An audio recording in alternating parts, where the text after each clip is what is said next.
Coming to a Westchester waterfront, will they be enough to launch a real estate renaissance? The Hudson River community is taking advantage of the views and developing its waterfront.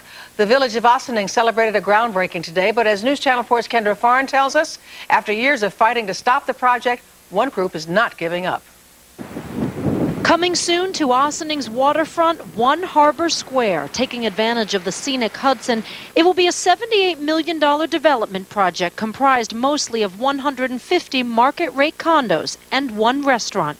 More than half of the 4.5 acres preserved for public open space, all just steps away from Metro North. It took 8 long years for the developers to get here. It's hard because of environmentalists today. The environmentalists are there, and they feel like the Hudson is a natural resource, which it is, and it should stay the way it is, and the beaches and the sides should stay the way they are. And it's a difficult process. The hope is that Harbor Square will help to revitalize the village of Ossining, producing much-needed tax revenues and bringing in new residents and visitors who will ultimately come up here and spend money on Main Street, where many stores have been struggling for years.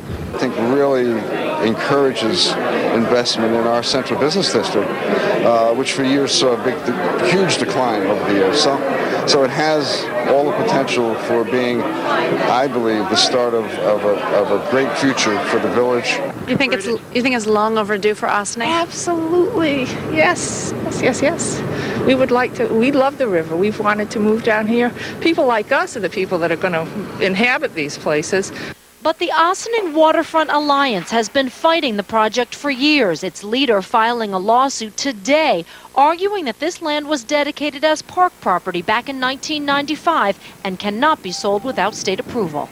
We've had more than 1,000 condominium units built in the last decade, and our downtown has been dying on the vine as that happens. This is not the way to do it. Another 150 apartments won't do it. More retail and restaurants would. Absolutely, sure. Everything has been vetted that can be vetted on this project. I can't imagine that there's any legitimacy to any lawsuit at this point. Construction is scheduled to begin in the spring. In Ossining, Kendra Farn, News Channel 4.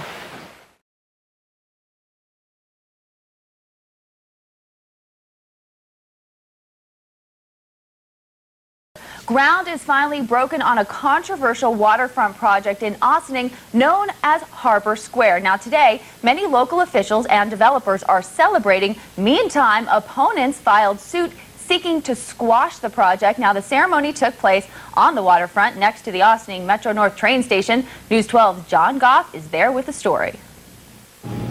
Well, Lisa, it's taken 8 years to get here, and Harbor Square continues to be controversial. But on one thing, there is no doubt. Ground has finally been broken on this proposed residential and commercial complex. Yeah, 1, 2, 3. Despite wind-whipped cold, village officials joined developers Martin Ginsberg and Louis Capelli in the start of construction of 150 market-rate condos and retail space along the village's waterfront. First proposed by the village in 1997, Harbor Square has been tied up in controversy from the beginning. And even as ground was being broken, opponents were trying to sink the project, suing the village and the developers. This is public parklands, that you can't sell public parklands without the state legislature's approval, and they don't have the state legislature's approval. The project has gone through several redesigns over the years to meet some of the objections, and both of the developers say they're pleased to be at this point. I can assure you that in its present form today, this project was well worth fighting for. I am very conscious of that role that we have to try to make sure that what we do is right for posterity. And that's our commitment, and we certainly hope that our efforts here will achieve that in the village. As for the lawsuit, Mayor Eugene Napolitano tells us it did not come as a surprise. We believe that this project can go forward. And that it will be a good project. It will be mixed use. There will be open parkland and park space. And we believe that's the important part here. There is still a lot of work to be done on the site before real construction can begin. And people are expected now to be moving in about 18 to 24 months. In Ossining, John Goff, News 12, Westchester. All right, thank you, John. Of course, the story will continue to follow.